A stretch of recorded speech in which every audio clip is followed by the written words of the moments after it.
What if I told you that a thought is an actual thing, a measurable entity with a measurable mass? A minuscule mass, of course, but mass nonetheless. What are the implications? Hello, I'm Daisy, your hostess, and you're joining me here for the reading of The Secret of Mental Magic by William Walker Atkinson. So if you found me at this video and you would like to catch up with the earlier chapters, please visit my book playlist. And welcome. And to you, my subscribers, thank you so much for joining me on this journey. Hopefully you're enjoying this book and I'm looking forward to your feedback. So in a paper written in ResearchGate by Krishno Das of R.G. Carr Medical College, he hypothesizes that the implications are if a thought has mass, then a thought exerts gravity and can pull things toward it. He goes on to explain that even though like one of the most smallest grains of sand, it has mass, and because of that mass, it's being drawn and has gravity. So the question is, are thought energies? And this all seems to tie in with William Walker Atkinson's concept here, and this is what we have as current studies now, considering that the content of this book was written in 1907. So one of the things that I am discovering is that while we as a human race may have advanced so far ahead, and while without getting into any conspiracy theories, some people talk about ancient structures that kind of hint that maybe there was a civilization before us, or others postulate that possibly after so many years, civilization reaches a certain height and then it has a reset. Whatever that may be the case, there is something that I am learning, that there are these truths about who we are as beings, and the sooner we begin to understand how we operate, not only in the physical body, in the spiritual body as well, we, I think, can experience a better quality of life. So in this question, are thoughts energy? And it says that all through the past, there are electrical impulses that are insulated by myelin, and some of those electrical signals escape. And those electrical signals or impulses are picked up, and you can see them by placing electrodes in the scalp. And so electricity in motion has a magnetic field associated with it. So those thoughts can alter the magnetic space around it because they have those magnetic impulses. And this is why he says that thoughts, which form these electroencephalographic waves or brain waves, are technically energy. So the present lesson that we're going to get into is going to deal with mental suggestion in its method of application, as well as the method of application of the mentative currents. So we're talking about those thought waves. And so I just wanted to connect the future with, I would call, occult knowledge. Knowledge that has not been exposed to us, only to a select few. And we can see that those that have mastered this can manipulate or attract to them things and influences, right? So in the previous video, the author suggests that, here we go, suggestion, right? That mental suggestion, a physical agent, is necessary because the impression is made through the physical senses of seeing, hearing, smelling, tasting, and feeling. But he says that in personal magnetism, no physical agent is necessary because there's no appeal made to the physical senses. The impression is made directly upon the mind of the other person through a sixth sense, and its impressions are being obtained from the vibrations of the currents of mentative energy. So you see how this is tying in with today's science. That's kind of why I wanted to bring that up. So every thought that we have results from complex interplay of billions of neurons in our brain. That's what science is saying today. And that these neurons communicate and they produce those tiny electrical currents, and this electrical activity is measurable by using instruments like the electroencephalogram, the EEG, and it produces electromagnetic fields. So with that kind of linking the past with the future, but understanding that this author is bringing us occult wisdom. So this isn't anything new. Just because we did not understand the science of it, it didn't mean that it's not something that is not being used. We're playing with the toys without reading the how-to instructions, right? And so I believe that we're going to really get a lot out of this book. I hope that you are. I'm already beginning to get a few little nuggets. I did say in my first or second video that it's so simple yet so complicated the way that this author wrote this book. But if we plow through it, we're going to take something out of it that we can apply in our everyday life, or if not, be aware of it and use it for bettering ourselves. Okay, with that, let's go ahead and turn the page. The Secret of Mental Magic by William Walker Atkinson. Lesson 4. The preceding lesson on mental suggestion, the present lesson on personal influence, and the lesson next following on telementation are closely connected, and their subject matter laps. In order that you may understand this connection, let us suppose that the subject of personal influence is the central thought. This central thought deals with the mentative influence of the person. This mentative influence consists in the induction of mental states in other persons.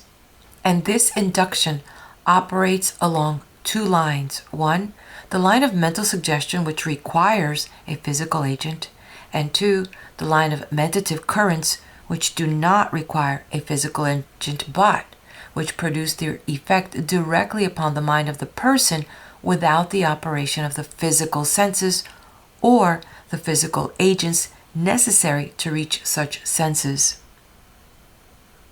Well then, the preceding lesson dealt with mental suggestion, that line of action of personal influence requiring a physical agent of induction or impression. And the present lesson will deal with mental suggestion in its method of application, as well as in the method of application of mentative currents along the lines of personal magnetism, etc. And the next lesson will take up the subject of mentative currents in its phase of telementation, or long-distance operation. So you see that while all these three lessons deal in a way with the general subject of personal influence, yet each has its own special line. And in this present lesson, all the lines converge: mental suggestion and personal magnetism. But before proceeding with the general subject of the lesson, I would ask you to remember this distinction between mental suggestion and what is called personal magnetism, or personal influence through the agency of mentative currents. And the chief difference is this. In mental suggestion, a physical agent is necessary because the impression is made through the physical senses of seeing, hearing, smelling, tasting, feeling, principally through seeing and hearing. But in personal magnetism, no physical agent is necessary because there is no appeal to the physical senses, because the impression is made directly upon the mind of the person through a sixth sense. This sixth sense cannot strictly be classed as a physical sense because it is not affected by physical agents or objects, its impression being obtained from the vibrations of the currents of mentative energy. Just as the five physical senses receive impressions from the physical sense objects and transmit them to the brain and mind, so does this sixth sense receive impressions from the vibrations of the mentative energy of other minds and then passes them onto the brain and mind. Kindly fix this idea in your mind so that you may understand the distinction hereafter. The sixth sense. Regarding this sixth sense, which I shall call the telemental sense, I would say that there have been a number of theories advanced to account for it. some of which endeavor to locate a physical organ for it. Some very good authorities hold that the pineal gland is the organ receiving the vibrations of the mentative energy. The pineal gland is a small gland of reddish-gray color, cone-shaped, and attached to the floor of the third ventricle of the brain, in front of the cerebellum. It is composed of a mass of nervous matter containing tiny nerve cells or corpuscles of a peculiar nature, and also containing small particles of gritty, calcareous matter known as brain sand. Physical science gives no information regarding the use of the pineal gland, and its textbooks content themselves with the statement that its function is not known. I shall not attempt to prove that this gland plays any part in the phenomenon of the sixth sense because, for the purpose of these lessons, it is not necessary for you to accept or reject the idea. Personally, I believe that it plays its part, but I also believe that there are many other cells which have to do with the subject. In fact, I believe that every cell or cell center in the body is capable of being impressed by vibrations of mentative energy, a fact that the latest investigations into mentative therapeutics go far toward proving. But all this has no immediate bearing upon the subject before us, as interesting as it may be for myself and many of you. I will have a little more to say to you upon the subject in my lesson on mental therapeutics. Mental states and physical actions. There is another point to which I would direct your attention at this stage. I refer to the well-known psychological fact that mental states express themselves in physical action. Every mental state has its associated physical action, and these actions, when perceived by another person, are apt to induce a similar mental state in that person along the lines of mental suggestion. But there is another law, less understood by the public, and that is that the manifestation of a physical action tends to induce in the mind of the person performing it the mental states generally associated with the production of the action. Illustrative examples. Let us take a common example to illustrate the operation of these two related laws. Let us suppose that you are holding a mental state of anger, fight, combativeness, etc. In that case, you will find that your brows will frown, your jaws will be fixed in a savage bite and slightly protruded, and your hands will be clenched. The mental state has taken form in physical action. Very well then, you all recognize this fact. But there is the law reversed. If you will frown deeply, clench your fists savagely, fix your jaws in a fighting trim, etc., and will maintain that physical attitude for 5 minutes, at the same time allowing it to manifest in your walk, etc., as it surely will, without interference, you will find yourself growing into a mental state of annoyance, combativeness, etc. And if you keep it up long enough, you will be mad in earnest. So true is this that if you carry the thing far enough and run into someone else, you will be very apt to get into a row with them. And still more remarkable is the fact the person that you run into will be very apt to take up the mental suggestion of your manner and will also feel fighty. It would not take much to stir up trouble between the two of you.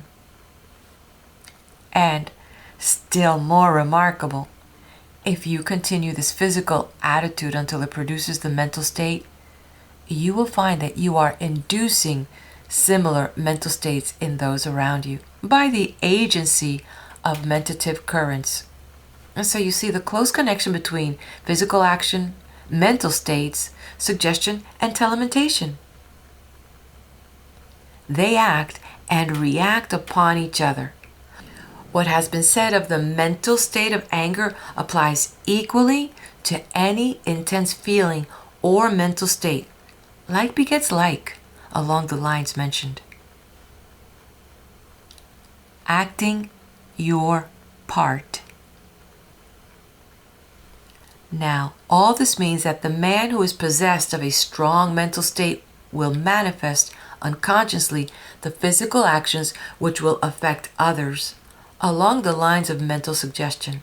He will not have to study the question of what suggestions to use, providing he feels sufficiently strong to automatically manifest the actions. But when a man does not feel sufficiently strong to manifest the suggestive actions, he may produce the same effect by acting the part without being actually involved in it, by first reproducing the physical actions, which will thus induce a sufficiently strong mental state to manifest itself both along the line of suggestion and also along the line of personal magnetism. Every good actor induces feeling in you in this way, along both these lines. And you may do the same if you want to. Plenty of magnetic people are doing it every day. In this lesson, so far as I have gone, I have given you a most important secret of psychological influence in a plain, practical way. So simple, in fact, that there is a risk of many of you entirely overlooking its importance. Better go back over this part of the lesson again, many times, until you are able to catch its inner meaning and are able to read between its lines. It's quite worthwhile, I assure you. Things as they are. Of course, some of my kind critics will take me to task for teaching this acting out idea. They will call it inculcating principles of deceit, etc., etc., and will then go on their way admiring magnetic personalities and regretting the absence of tact in other persons who have rubbed them the wrong way. I have noticed that these hypercritical people are generally hypocritical as well. But, be this as it may, I proposed going right on to the end and telling about things as they are in this world of ours, and, so far as possible, why they are and how they are. This is a lesson of personal magnetism and not a treatise on social ethics or a discussion regarding the dividing line between politeness and sincerity. I have known many good men who were not magnetic, and the world turned them down and often jumped all over them. And I have known quite a number, not quite so good, who possessed quite a goodly degree of magnetism, and the world received them with open arms and showered its praises and rewards upon them. But this does not mean that one cannot be good and magnetic at the same time. There are plenty of good men who are highly magnetic, and there are plenty of bad men equally so. And there are plenty both good and bad who lack magnetism. But note this fact, please, that the good men and the bad men who are highly magnetic generally manage to get there along their own line of life. And both the good and bad who lack magnetism are generally stranded along the wayside. Magnetism is neither good nor bad. It is a natural law, and it is used by all. In this respect, it is like any other natural law. Use versus abuse. And then again, these lessons are not for the purpose of teaching the bad use of magnetism rather than the good. They state the principles and the laws as they are. It is true that the bad man may take advantage of the law and use it for bad purposes. But so may the good man take advantage of it and make himself a greater power for good. Personal magnetism is just as effective in the preacher as it is in the confidence man, and just as effective in the salesman and businessman and everyday person as it is in either the preacher or the confidence man. It is a natural quality and has nothing to do with good and bad, any more than has elocution, oratorical ability, or personal appearance. If the good folk prefer to leave this important subject for the bad folk, that is their own concern, not mine. Personally, I feel like the old preacher who, when remonstrated to by some hidebound old parishioner regarding certain musical innovations that had been introduced in the church service, the old preacher looked kindly at the old veteran, conservative of the flock, and said, "Well, brother, it may strike you in a different way, but to me it seems wrong to allow the devil to monopolize all the good music. I believe in giving the Lord his share of it, and I say amen, to this idea." If personal magnetism was as much used to further the interests of right as it has been to further the interest of wrong, the old world would get down to a little easier motion.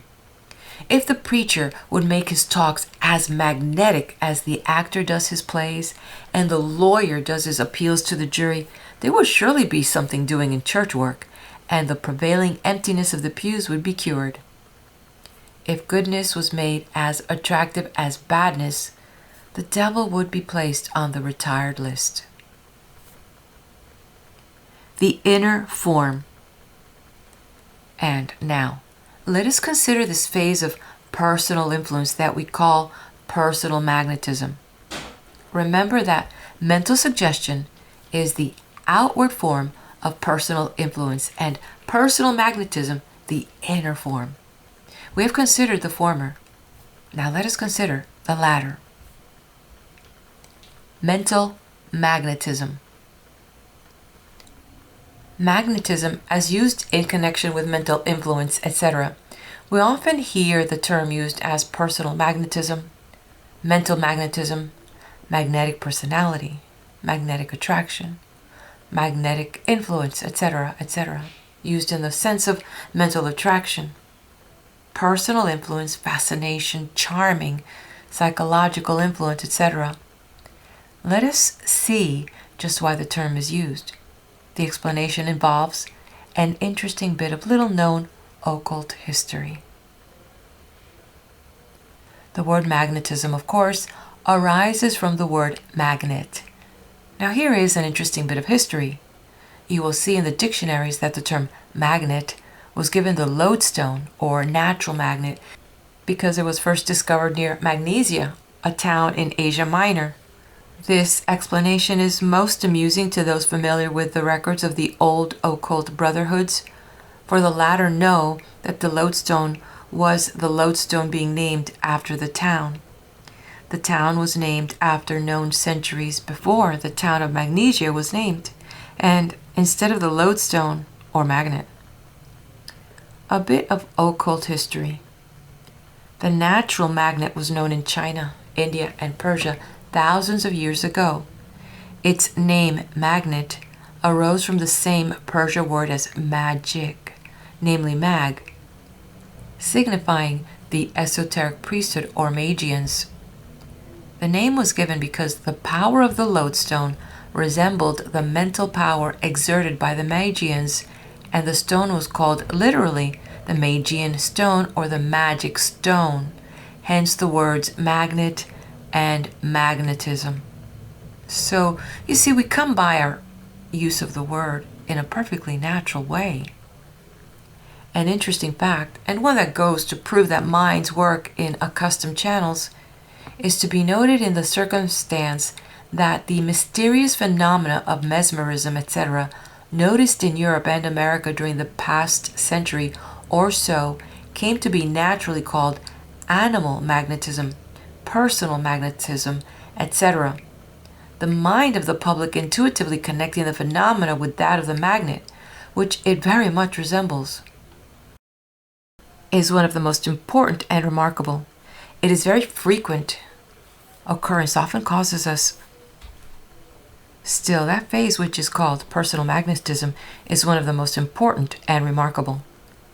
Its very frequent occurrence often causes us to overlook it, but it is the phase which is effectively used by those who understand it, and the one which it behooves us to guard ourselves against.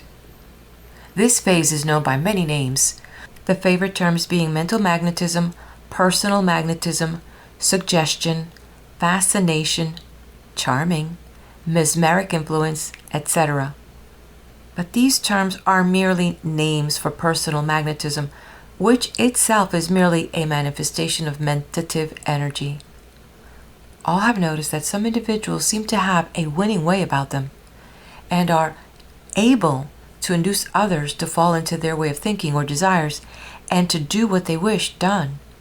The so-called magnetic man is able to sway audiences or individuals by his hypnotic power, and one often fails to realize just how it was done when he recalls the words spoken or reads them in cold type the morning after. The secret lies not alone in what is said, or even in how it is said, but rather in how great a degree personal magnetism was emanated by the speaker. Its use in business. Many persons who have dealings with the public in direction of selling goods, securing subscriptions, selling life insurance, etc., have acquired a degree of the art of using personal magnetism, often unconscious of the force they are employing. And many large employers of agents have schools wherein the agents are taught the psychology of suggestion, personal influence, etc., and where more or less of personal magnetism is taught, although under some other name. And, more than this, every person who is in earnest when talking to another person manifests more or less personal magnetism unconsciously or consciously. Its use in emotional religion. While the statement may bring down upon my head the wrath of those who believe that the phenomena of the old-fashioned revival is due to the workings of the Spirit, I do not hesitate to affirm that all students of psychology know that the greater part of this fervor is due to emotional excitement produced by personal magnetism, manifesting along both the lines of mentative currents and suggestion. Anyone who has ever attended a Negro revival or camp meeting has carried away with him a memory of the effects of a certain kind of personal magnetism upon a certain type of emotional minds. Its use in politics. And not alone in the field of emotional religion does this force manifest itself so strongly. It is just as plainly demonstrated in the case of emotional politics. Let any man sit down and sanely consider the performances of the average man of the rank and file of either of the political parties during a campaign. See how men are swayed by emotional appeals to their prejudices and party spirit. See how they allow themselves to be blinded by glittering promises and statements without a shred of reasonable argument until they become fanatics.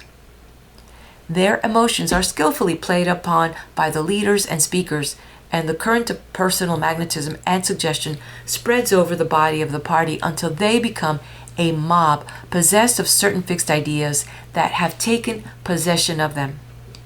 Families are split by factional differences, and hatred reigns when love formerly had its abode.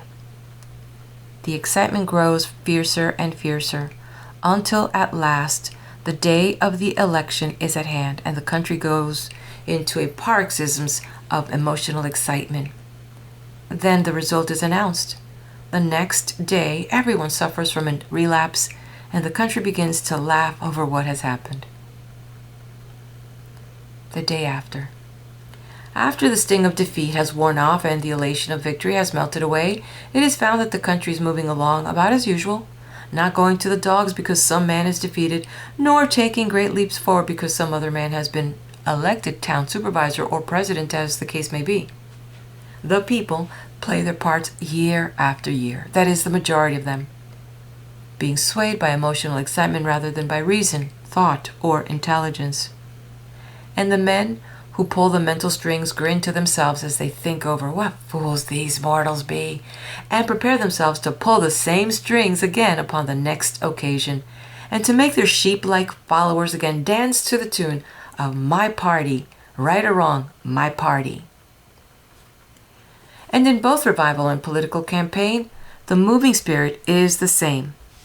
Our old friend, personal magnetism, operates through the force of a few fixed feelings conveyed from the minds of the few to the minds of the many, aided and abetted in its subtle influence by its mate, mental suggestion. Gaining force under the force of the desire and will of each person who adds his force to the original impulse, it swells into volume until, like the rolling snowball, it grows to mammoth proportions and sweeps all before it.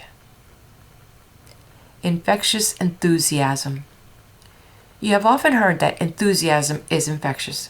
Did you ever wonder why? Have you ever wondered why you enjoyed a theatrical performance more than when the house was filled when only half of its seating capacity was used? Have you ever understood the cause of the wave of enthusiasm that has swept over the large audience, including yourself, until you felt all in a mental glow? Have you ever realized that what is known as the psychology of the crowd, by which term is meant the influence that can be gained over a crowd, whereas the separate individuals composing the crowd cannot be so affected, is due to personal magnetism and mental suggestion, started into operation and then spread from mind to mind by the added desire and will manifested in mental states and their associated physical actions? And there is another fact to be remembered while we are considering audiences and crowds. I allude to the fact that the speaker is affected by the personal magnetism of the audience, which flows back upon him, giving him increased power to send again to them his own ideas, awakening fresh emotional excitement in them. It is action and reaction always. Mental epidemics. It is of the greatest importance that one understands the causes of these mental epidemics, for when the cause is once understood, one is far less liable to be carried away by emotional excitement spread in this way. Many sober, sensible people have been swept off their feet by these waves of personal magnetism and have done and said things that would otherwise have been impossible for them. They have allowed the personal magnetism to reach their minds through the emotive pole, arousing ideas and desires that otherwise would have been impossible. We have seen or heard of respectable citizens, including the members of the so-called learned professions, lawyers, doctors, teachers, preachers, joining in mobs and allowing themselves to be carried away by the personal magnetism and suggestion of the more excitable members thereof, and participating in acts that afterwards seemed like horrible nightmares to them. The emotional nature is always very near the surface in the majority of men, and it should be ever guarded from outside arousing influences. The motive pole of the mind, the willpower, should ever be on guard to resist this invasion of the emotive pole of mind. And so should the will ever be on guard to prevent the personal magnetism of others who in personal interviews seek to bend the minds of their hearers to their ideas, and by thus arousing desire mold them so as to work their wills upon them. Cause and effect. In all of these cases of personal magnetism and mental suggestion, whether along the lines of personal influencing, appeals, artful suggestions, as well as in the case of mental epidemics, the effect is produced by the mentator or suggester, obtaining the voluntary attention of the other or others, and thus holding his will engaged and his emotive pole of mind thus unguarded, while he pours in his mentative currents or suggestion, usually both, into the emotive pole of his hearers. He thus induces in them the desires, emotions, and feelings which act as motive forces, causing them to act according to his wishes and will. The person affected is rendered unable to reason correctly or intelligently, for his will is on vacation and his reason is swayed by his desires, emotions, and feelings, thus induced, the necessary support of the will being lacking. The will of the man sending the mentative currents or mental suggestions is in control, instead of the wills of the hearers and persons influenced. In the cases of widespread mental contagion, the influence spreads from mind to mind along the same lines and according to the same laws. Self-protection. I trust that what I have said along these lines will appeal to the student in the direction of causing him to interpose a resistance to these currents and suggestions in cases such as I have mentioned.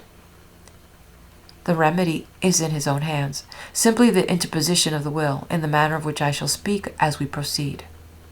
Surround yourself with an armor of will power which will act as a shield against influences of this sort, and which will beat them back upon their senders. If people but understood this law, they would cause these selfish, mentative currents to be reflected back upon the sender until he was swept away in the whirlwind of his own raising. Personal force. It is apparent to all students of human nature that there is a wonderful difference in the degrees of what is called personal force, observable in different persons with whom we come in contact. Some are very forceful and others are quite forceless, and others form varying degrees between these two extremes. The difference in personal force depends upon the degree of positivity or negativity in the magnetism of each person. The man who is able to manifest a strong degree of mentative energy along the lines of motive polarity or willpower becomes magnetically positive. I use the word positive in this connection in the sense of Webster's definition, having the power to direct action or influence. Passing down the scale through varying and lessening degrees of positivity, we reach the case of the man who is almost devoid of this power of manifesting mentative energy. And his condition, we call that of magnetic negativity. By negative, as I use it here, I mean not positive, lacking the power of direct action or influence. The mentative struggle. Now, every person has his own degree of magnetic positivity. Each one is magnetically positive to some others, and magnetically negative to others still, unless indeed one have reached the limit of positivity or negativity, which limit cannot be definitely fixed. Two persons meet each other. At once there ensues a silent, quiet struggle between their mentative magnetism, depending for its intensity upon the importance of the meeting. Still, in any and all events, the struggle ensues, usually unconsciously. It may be over in a moment, or it may be lasting a long time. But from that struggle, sooner or later, one of the other must emerge a victor, unless, as is rarely the case, they are of equal degrees of positivity. And there is no mistake about the result. Each one recognizes himself as the victor or the defeated, and adjusts himself to his relative position. I do not mean by this that the degree of magnetic positivity is fixed permanently in either person, for the contrary is the case. One of the persons who is really stronger usually may be weaker at that particular time, owing to his will being fatigued, or by reason of his having relaxed his willpower, as is often the case. And in such a case, the defeated one may be the victor at the next encounter, or may even rally his energies in a moment later and turn the tables. One may have a strong will in moments of activity, and yet in moments of passivity he may relax it very much. And a still more important fact, one may so increase his willpower that he will be able to completely dominate those who formerly overmastered and even overawed him. All of us know of instances of this kind in our own personal experiences. Instances of extreme positivity.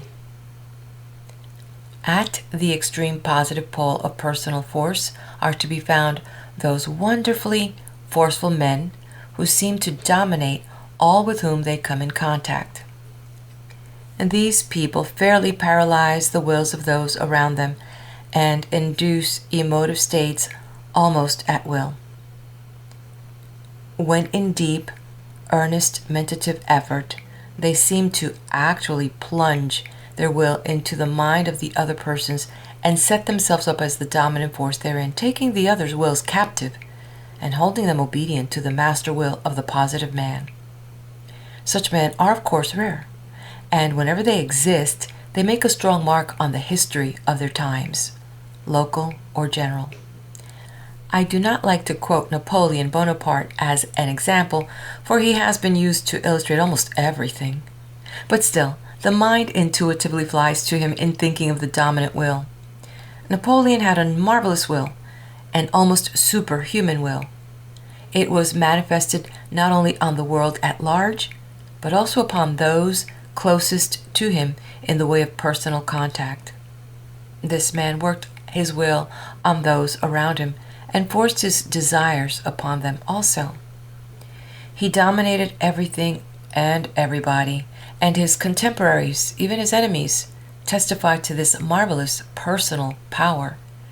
He is a very good example of this extreme positive type.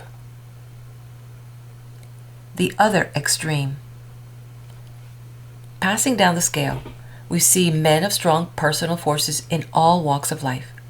These men formerly played the part of warriors or rulers of kingdoms, but the increasing importance of commercial life in the world's affairs has developed and brought forth a new type of these positive men, who now show themselves as captains of industry, prominent figures in frenzied finance, makers and rulers of the great trusts of this country and others. A little lower in the scale of personal force, we find men of marked power, but still a little less strong than those above them. And so we pass down through the varying degrees of the scale, meeting the average man and woman, and then on to the weaklings of the race. At the extreme negative end of the scale, we find those impressionable creatures known to students of hypnotism and psychology as somnambules or impressionables, who have merely to be told to do a thing in an authoritative manner in order to have them attempt to do it, or at least to feel impelled to do so. Impressionables. Now, about this subject of hypnotism, I want to say right here that the actions of the hypnotic subject are caused not so much by sleep having been produced as by the existence of an exaggerated state of suggestibility developed in the subject. The best authorities now know that it is not necessary to induce sleep in order to have these impressionables obey these suggestions. They will act upon them without sleep. In fact, the sleep itself is now known to be induced by suggestion, mingled with the induction of the feeling of sleep by mentative currents. There are many people in whom the phenomena of hypnotism may be produced while they are wide awake. They will feel the burn on their hands caused by your finger if you but suggest it to them in the right way.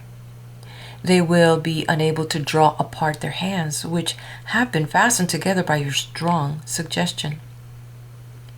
They will be drawn backward or forward by your suggestion. There are many people of this kind, some more impressionable than others, but all quite impressionable, who will be driven this way or that way by those who understand the subject. Fortunately, this fact is not generally recognized, or else we should hear of still mote cases of strange influence, etc., in the newspapers.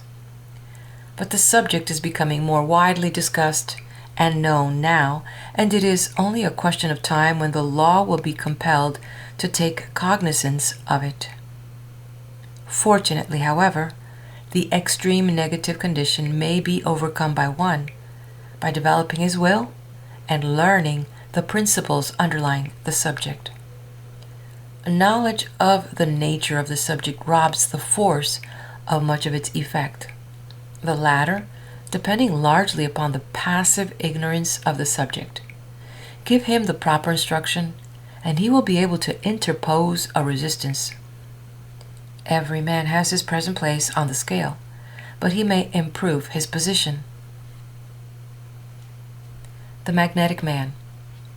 Now, for the purpose of illustrating the personal qualities of the magnetically positive man, along the lines of personal influence, in this lesson, I shall proceed to illustrate these qualities as existing in a suppositional individual whom I will call the magnetic man. We will consider this magnetic man as an actually existent individual in our treatment of him. You must endeavor to imagine him in this way, that you may understand his qualities.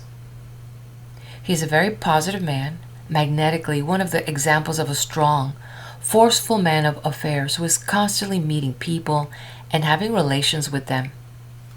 How does such a man act, talk, look, move, and conduct himself? Let us see. In the first place, let us consider the appearance of the magnetic man. Well, he may be tall or short, dark or fair, stout or slender. These things do not count. But notice this, that no matter which of the characteristics just mentioned he may possess or lack, he has a certain air about him that all may recognize. Once they have seen it in anyone, let us notice this air carefully, for it may give us a clue. Well, the principal feature about this air of the magnetic man is its suggestion of self-confidence and fearlessness. Our man seems to have a certainty of an inward power and force about him. Not the blustering, self-important air manifested by the pinchbeck imitators of our man, but a calm, contained, poised consciousness of strength and self-confidence. Our man seems to feel that there is something in him that gives him a strength of firmness unknown to the majority of people. Every magnetic man has this inner consciousness, and I shall tell you what it is. Contact with the universal will. As I have said in the second lesson entitled The Underlying Force, there exists under all the manifestations of life and mind an infinite and eternal mentative energy, of which and in which all personal manifestations of mind are but centers of consciousness. Now, this infinite and eternal mentative energy, in its outward manifestations of one pole of its energy at least, resembles an universal will. That is, while its inner nature cannot be known, yet in the outer aspect of one of its poles of energy, it resembles an infinite will in operation everywhere. And so we are justified in thinking of it as universal willpower. Now, the more positive a man becomes in mentative magnetism, the closer does he become in contact with this universal will. And the closer he is to this universal will, the more positive does he become. It is a case of action and reaction. To him that hath shall be given applies in this case. The quality of magnetic positivity draws one to the universal will, and the nearness to this will renders one more and more positive. Universal versus personal will. But there is this to be noted in connection with this truth. When a man feels the sense of power that comes from a mental relation with the universal will, and allows the energy to flow through him and manifest in his acts, he has a reservoir of will power back of him which is inexhaustible and never failing. But if, in his conceit arising from some successful action, he begins to think that the power is due to some personal strength, then he becomes conceited, and the pride of personality grows upon him. This is where he makes his mistake. By this personal view of the matter, he fences himself off from the universal will and limits his force to that portion which is locked up within his own mind, induced there by the will of the universe. Such a one separates himself from the source of power and puts up a barrier between himself and the universal supply. Now, do not jump at the conclusion that I'm trying to preach to you or to force metaphysical teaching upon you. I am not doing anything of the kind. I am giving you the inner teachings of the great schools of occultism, and which teachings agree perfectly with the latest theories of modern science. There is a great ocean of universal will in which we are but centers of activity, and if we will but open ourselves to the power and will contained therein, we will have an unfailing store of power upon which to draw. A center of forceful will. And so our magnetic man places himself in a magnetically passive attitude only toward this great will, and in a magnetically positive one toward all else. In this way, he really becomes a most active center of force and will, which becomes manifest to all with whom he comes in contact. He may not realize just what he is doing, and may know nothing of the truth herein stated, but still he feels that he is in touch with something that aids and assists him, and which gives him strength and magnetism. He may talk about his luck, or his lucky star, or he may secretly believe himself specially favored by Providence. This is a secret belief of the majority of successful men. But the fact remains that every positive and successful man feels, underneath it all, that he has something back of him. And this belief takes form in action and causes him to manifest that air of calm, positive power, and self-confidence noticeable in such men in every instance. The magnetic air. I cannot very well describe this air to you, for unless you have met a man of this kind, you will not understand. But it is a very different thing from the pompous, self-sufficient, self-important, fussy air and demeanor manifested by the cheap imitators of these great men. The magnetic man does not tell you how great or smart or important he is. That folly he leaves for his cheap imitators. He makes you feel his strength by his very manner and atmosphere without saying a word. He has that something about him the people notice and wonder at. And that something comes from his conscious or unconscious relation to the universal will. A magnetic mental image. I would advise all who wish to become like the magnetic man to cultivate the mental image of the universal will. Think of it as a great ocean of willpower in which you live and move and have your being. Feel yourself in touch with it. Think about your relation to it constantly, and you will find that your mind will gradually open out to admit of the inflow of its power. And when you learn to know the real source of power and will, then you will no longer deceive yourself and attempt to shut off the flow of the universal will by erecting pretty personal barriers of conceit. This inner consciousness of the magnetic man, especially if he understands its true nature, will react on a man's personal manner and appearance and cause to manifest in him that calm, serene, positive air of power, will, and strength that the great leaders of men always possess. And that air is in itself a mighty suggestion to others, for the world has learned to associate it with power and ability. And just as the feeling manifests itself in action, so will the outward action tend to induce the inward feeling, as I have told you. And so if you will endeavor to imitate and reproduce the outward carriage, manner, air, and demeanor of this positive man, you will have taken a step toward inducing a corresponding mental state in yourself. But do not remain satisfied with this. Go right to the fountainhead and receive your power direct from the universal will. Magnetic desire force. But there is something else about the magnetic man which is different from willpower. The will is a cold, keen, powerful force devoid of color. It is like a great natural force devoid of feeling or emotion, although acting in response thereto. What other great force is manifesting strongly in our magnetic man? Desire force. Yes, that is the other great force within him. Desire force. No matter how strong a will a man may have, even though he gets in the closest touch with the universal will, he will accomplish nothing unless he be possessed of a developed desire. One must want to do things before he wills to do them.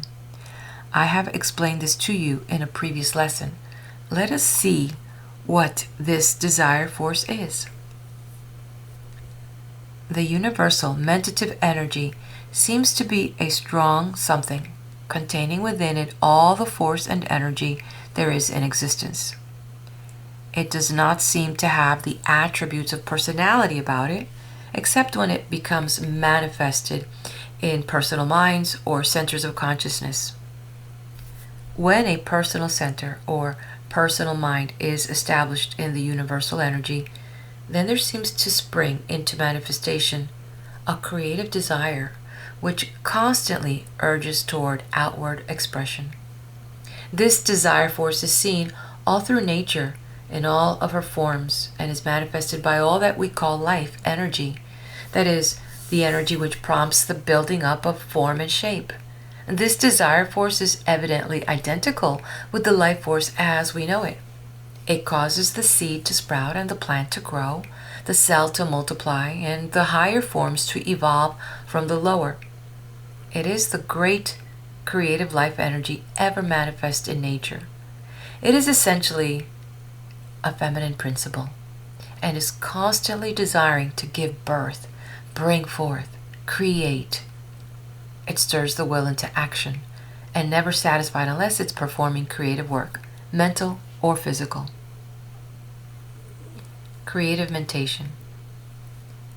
And now there are persons who seem to possess but very little of this desire force, except on this physical plane. Their mental plane manifests very little of this force, and consequently, they accomplish little or nothing of the world's work, and merely carry out the desires of others. But there are others who have this force manifested mostly strongly within them. They are possessed of a craving, longing, desiring force that impels them to do things. That is, it fills them with ardent desires along mentative lines of creation, which are ever crying out for satisfaction.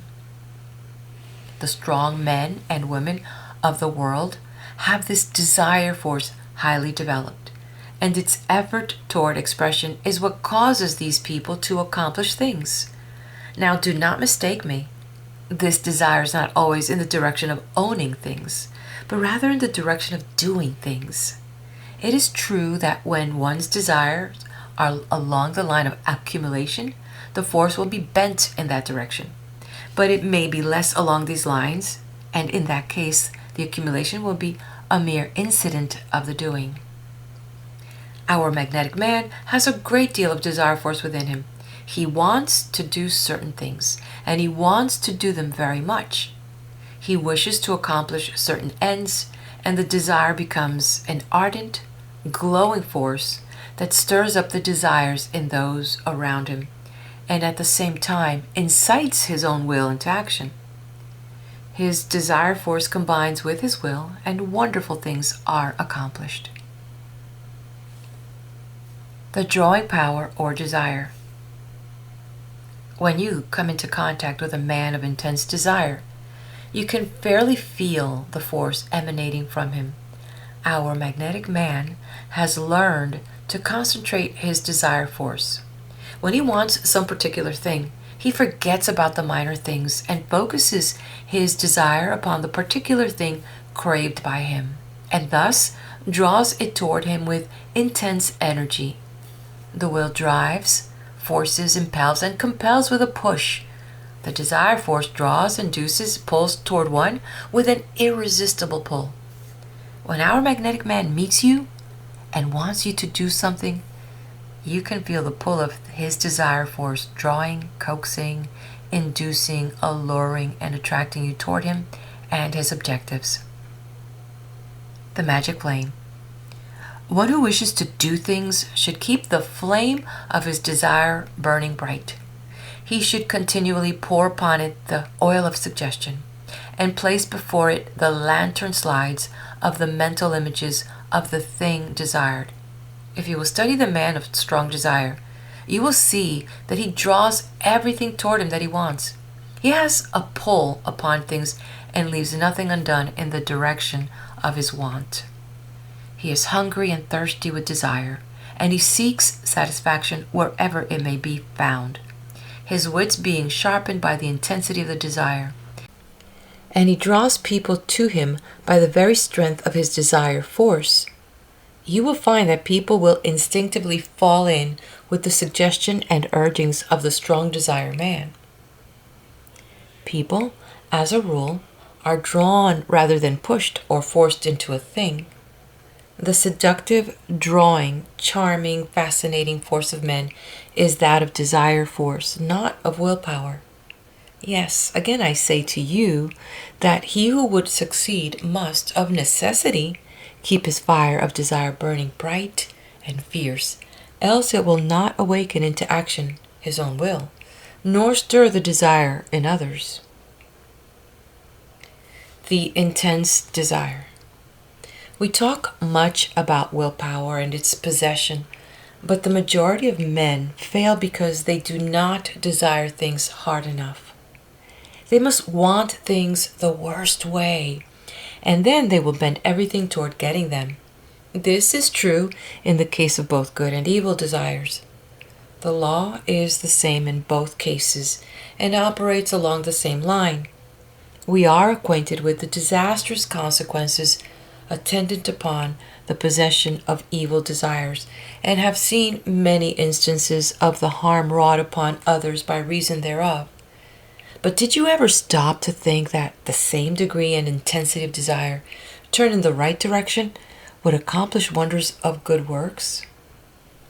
If you will put into your plans of proper attainment and aspiration the same degree of energy that the evil man puts into his schemes of selfish gratification, you will be able to move mountains of difficulties. The twin forces. This desire force in the magnetic man is that which causes us to feel that he wants this thing and is going to have it. You know the feeling if you have come into contact with strong men, and they draw their own to them by the exercise of this elementary force of nature.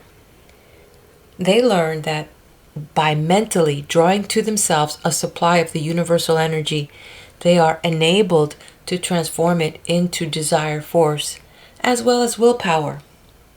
The emotive pole is charged as well as the motive pole. Both draw upon the same source, and both have a constant source of supply.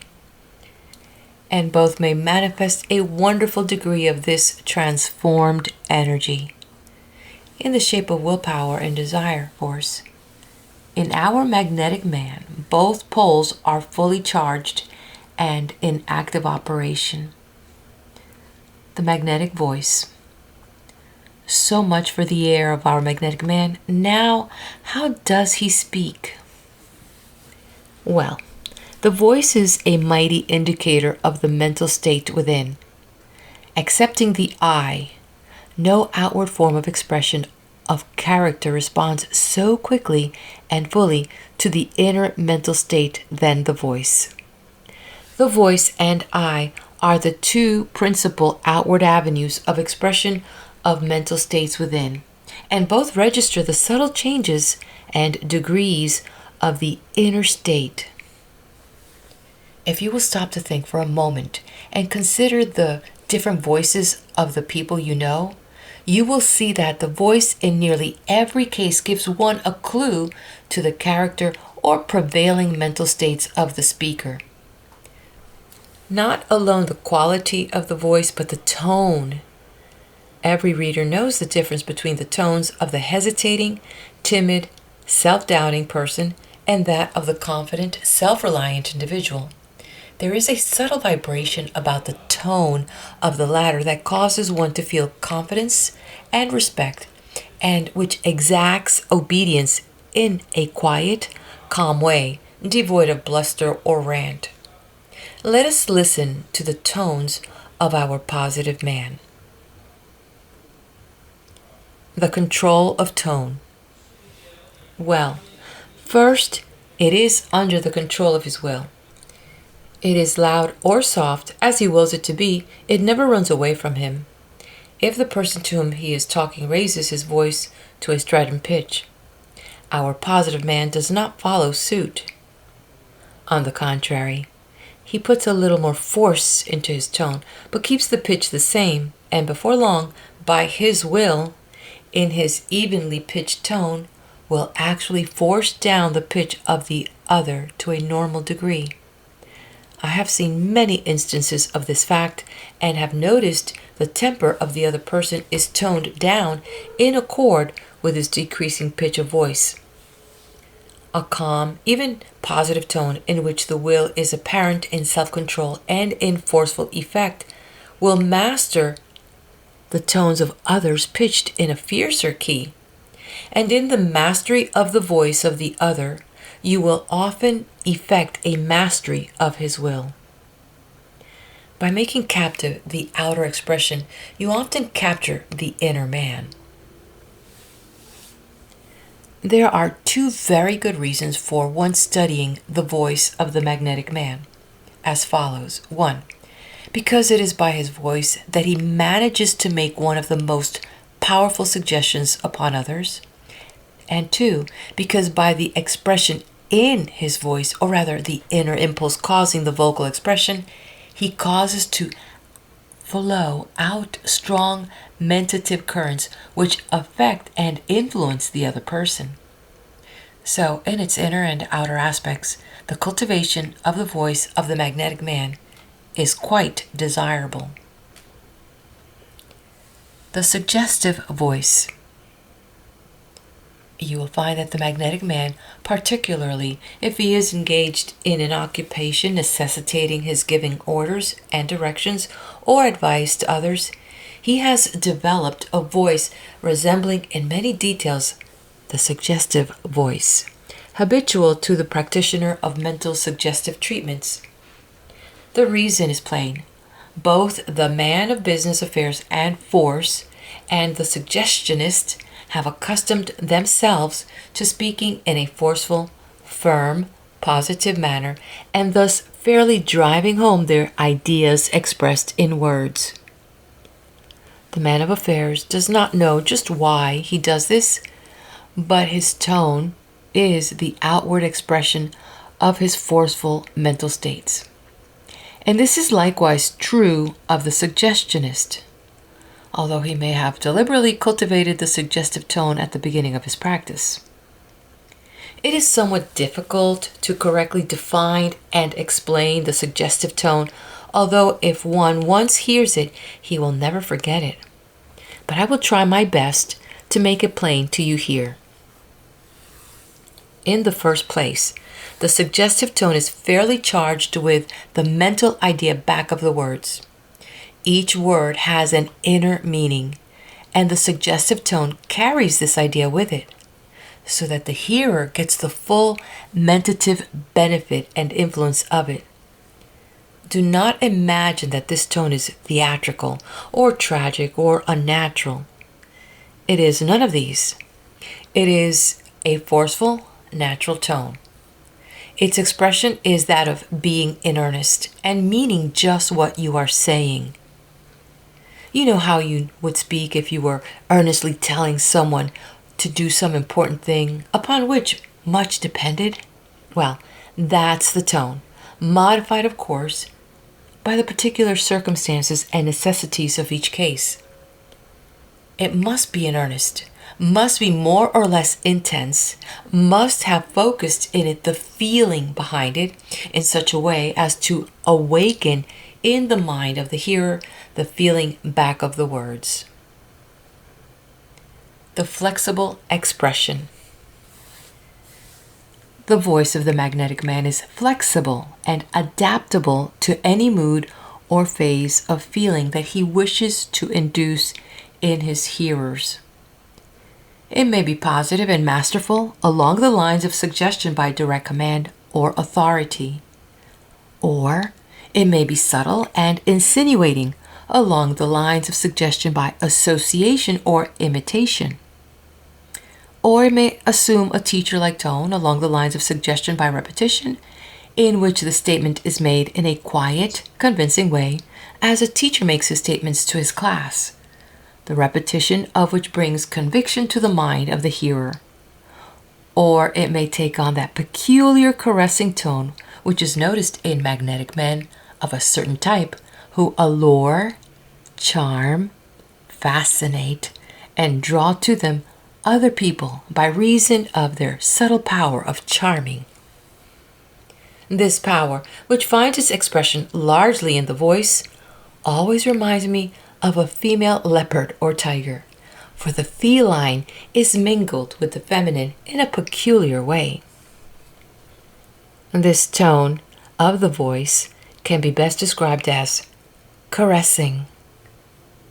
When it is exhibited by one well versed in its use, every word seems to be a soft caress, and has a peculiar soothing effect upon the hearer, lulling his will to sleep and opening his emotive mentality to the suggestions and mentative currents of the speaker. The vibrant, resonant, expressive voice. In short, the magnetic man, in his use of the voice, has acquired to a certain degree the art of the actor and orator. He is able to express feeling, real or assumed, by his voice, so that a corresponding mental state is set up in the minds of his hearers. And one may acquire this art by practice. A vibrant, resonant, expressive voice may be cultivated and used too with the greatest effect in personal magnetism. As an instance of this, let me cite you the case of Nathan Shepard, the well-known lecturer and authority on public speaking. Mr. Shepard relates that when he first made up his mind to devote himself to public speaking, he was told by his tutors that he would be a perfect failure in such a profession because, as he says, my articulation was feeble, my organs of speech were inadequate. If I would screw up my little mouth, it could be put into my mother's thimble. These facts were enough to discourage any man, but Shepard rose above them and determined to apply his will to the task of conquering these disadvantages and mastering the subject of public speaking. And he succeeded marvelously.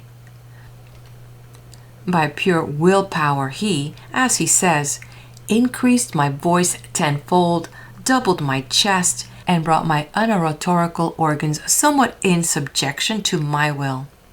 He became one of the best public speakers of his time. So there is hope for all of you, if you will but manifest persistency and earnestness in your application of the will. In my last lesson, I will give you some exercises and directions along this line. The walk of the magnetic man. And how does our magnetic man walk? How would you suppose? Like a shambling, feet-scraping, wiltless person, or firmly, deliberately, masterfully, like a true individual? Which of these walks do you think better represents and expresses mental states of such a man? Answer this, and you will know how the magnetic man walks. I tell you, the inner mental state always expresses itself in the outer physical action.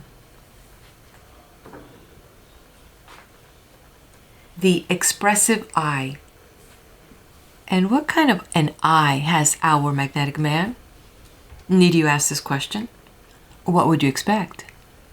Of all the physical avenues of expression of the mental state within, the eye is the most potent and nearest to the soul within. The eyes have well been called the windows of the soul, and they give a clearer idea of the inner man than all else combined.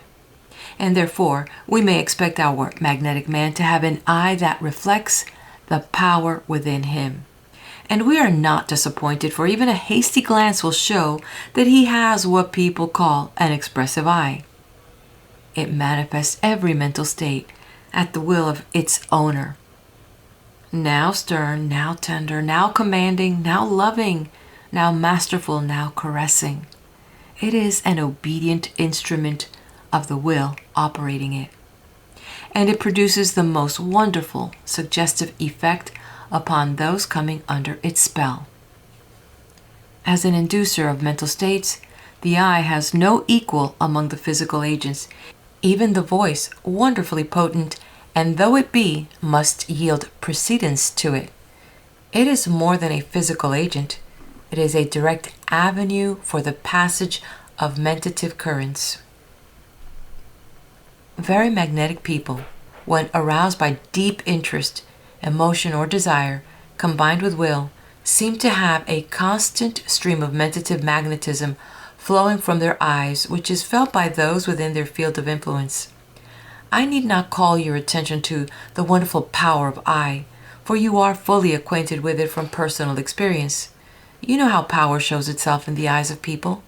In cases where the will has been developed to a very high degree, it is true that the mentative energy can be so concentrated by a very earnest and powerful glance that an actual physical effect may be produced. The powerful glance. I have known and heard of cases in which a powerful glance halted people on their tracks. Cases of this kind are told of Napoleon and others of developed willpower. Andrew Jackson is said to have so paralyzed the will of a noted desperado by his glance that he surrendered meekly and accompanied his captor, although fully armed and heretofore deemed absolutely fearless and dangerous. The desperado afterward said that he could not understand just why he did not kill Jackson where he stood. It is related in some of the ancient histories or tales that one of the old Greeks paralyzed an enemy by a single burning glance. You have all seen people flinch and quail before the masterful glance of one possessed of a developed willpower. You, yourself, know how this feels. The secret of influence. But, after all, the secret of influence in our magnetic man lies in his mental states. The outer forms are but reflections of the inner. If you will cultivate the connection between your mind and the great universal will, the universal mentative energy, then your will becomes so strong that the outward expressions will come of themselves. But in the mounting, the first steps of attainment, it becomes important for the student to pay attention to the outward characteristics, because by so doing, he makes a clearer mental path for the acquisition of desired mental states. By the very laws of mental suggestion, he is able to imitate these outward expressions and thus induce in himself the mental states which, in time, become habitual. I do not mean that one should allow the suggestion of the other's appearance to move him in this way. This is not the idea. What I mean is that one may, by autosuggestion, so reproduce the outward characteristics associated with a mental state or quality, and by acting them out actually materialize into reality the mental states themselves. Remember the rule: mental states take form in action, and action reproduces their associated mental states. It is a rule that works both ways. The voice makes the phonographic record, and the latter reproduces the sound. Remember the illustration, for it will help you to get the right conception of the psychological law underlying the phenomena.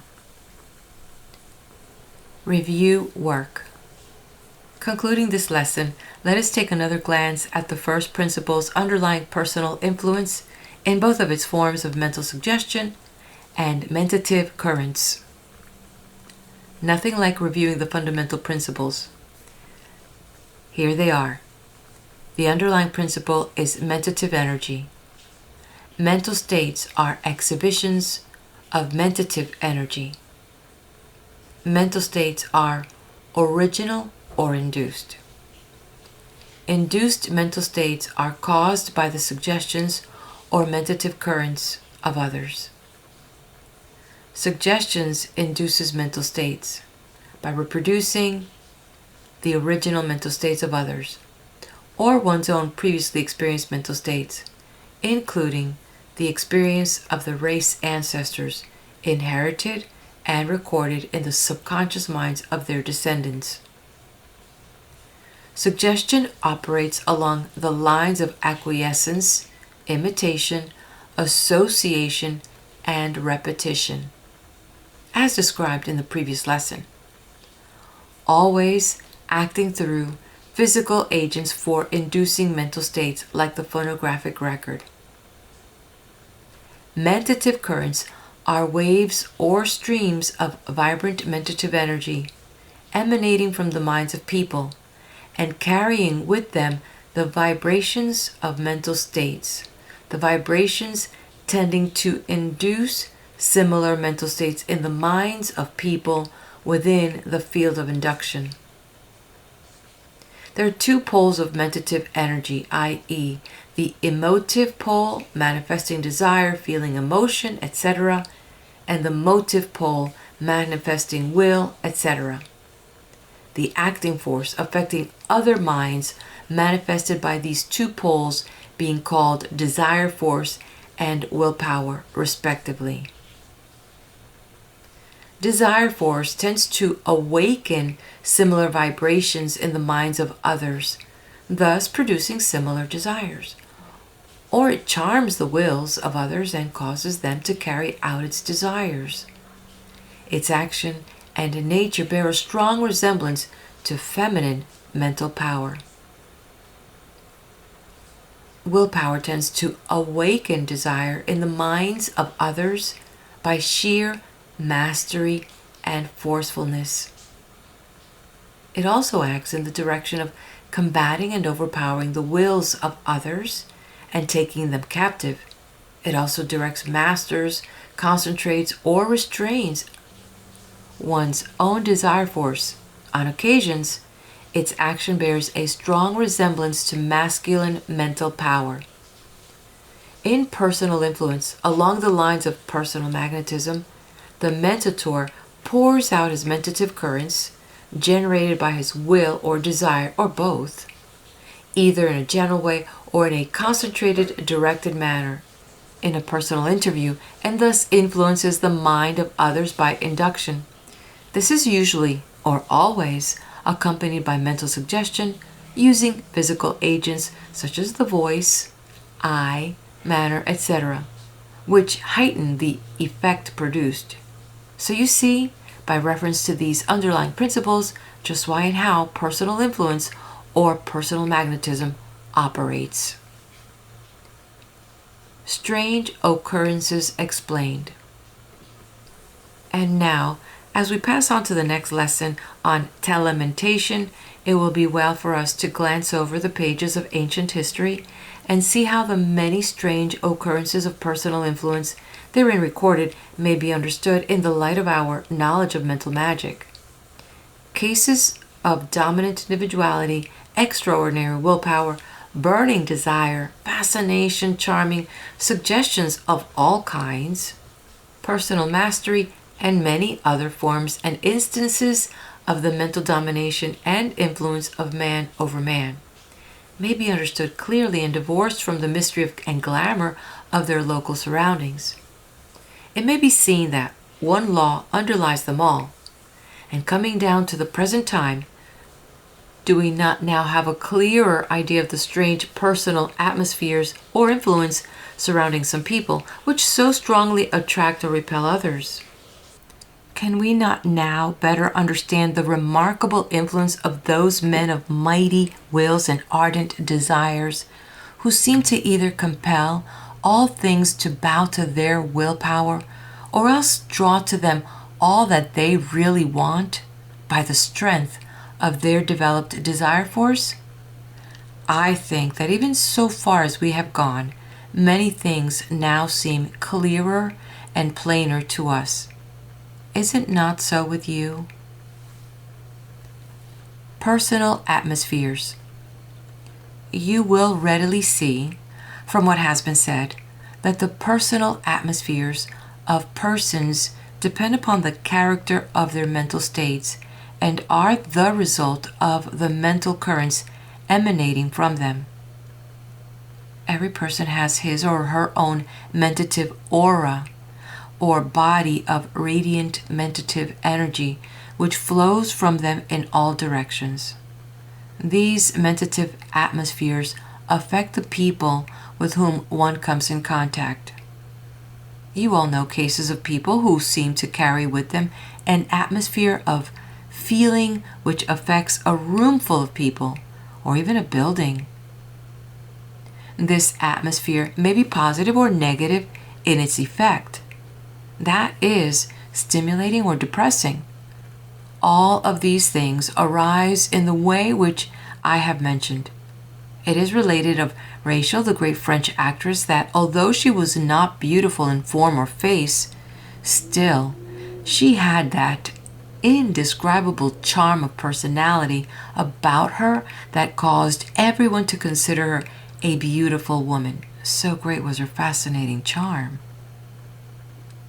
That which so many call personal magnetism, as distinguished from personal force, consists of this mentative atmosphere or radiant mentative energy, which induces in all within its field a feeling of similar emotion or vibration. The charm of the fascinating person is accounted for in the same way. It is all a matter of the mentative force inducing feeling in others. The power called fascination, which has been known in all times and countries, arises from the same cause. It operates by the strong mentative currents pouring from one's mind and inducing mental states in others. The phenomena of hypnotism, mesmerism, etc., etc., are all forms of the same force. The face of mental suggestion, of course, playing its part in all of them. Hypnotism and mesmerism are only exaggerated forms of personal influence, depending upon mentative currents and mental suggestion for their effect. But you may complain, we have not been yet told about those mysterious mental influences that have swayed people and things in bodies and numbers and at long distance. No, that is quite true. You haven't. But what you have been told has cleared a way for your more comprehensive understanding of such more remarkable forms of mental magic. You are now the better prepared for it, are you not? And this being so, there is no use in keeping you waiting longer. So I shall proceed to the consideration of the subject of the 5th lesson, the science of telementation, the most remarkable and wonderful lesson of all, for it combines all the principles within its field, but carry with you that which has already been told you. It will all fit into its place in the course. End of lesson 4. Let's head over to the next video where we continue with The Secret of Mental Magic by William Walker Atkinson and head on to lesson 5.